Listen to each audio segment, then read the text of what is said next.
Has anybody ever said to you, choose your words? Hi, I'm Nancy Solari, host of the Living Full Out Show. When I'm interviewing people, I'm always leaning in and listening to the words that they say. It's really important. For example, if I have a guest who has gone through something traumatic, do they call it an accident, an incident, a crash, a clash? What is that? If somebody has a health condition, is it a disease, a condition, a virus? What is that diagnosis? It's important that we really listen to each other and figure out the languaging that we're saying, kind of our own internal love language. Well, it's also important when you're not listening to what you're saying. I want to tell you a story. I remember being on the phone with my best friend Becky. She lives in Boise, Idaho. And one time her kiddos came into the kitchen and she says, "Nancy, hold for a second." And I heard her say to her son as he was rambling on, she said, "Choose your words." And he kept rambling. "Nope, choose your words." And it forced him to go from panic to needy to want, beg, beg, beg.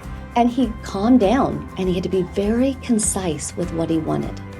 And I learned in that moment that I think we can all take a page from that book, right? In choosing the words that we say to ourselves, being our own cheerleader, our best advocate. Also, the words that we choose when we're giving someone constructive feedback or it's a teaching moment. And then most of all, just how we see people in the world, because you might say something that lands on that person and that could be a trigger for them. It could be what they were bullied for their whole life, right? And you don't know it, but that word landed on them and they felt bad, right? We don't want to do that. Today is the day that you really think about what you say before you say it.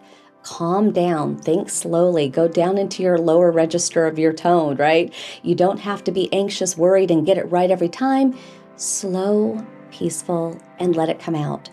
I want you to check out the description of this video because we're going to give you tips on how you can strengthen your communication skills. Yes, it's choosing your words. It's also your body language and how you want to show up in the world, how you write people in a text, in an email, in a letter, or what you say over the phone, or how you show up in a Zoom meeting. All of that is all communication. And remember, as you're in those meetings, choose your words because that's what it means to live full out. Thank you for watching our YouTube channel. If you enjoyed this video, make sure to hit the like button. Subscribe if you'd like to see other inspirational videos. Make sure to ring that bell. Also, connect with us on other social media sites and comment back if you'd like to share what type of videos you want us to create. Here's to you living your life full out.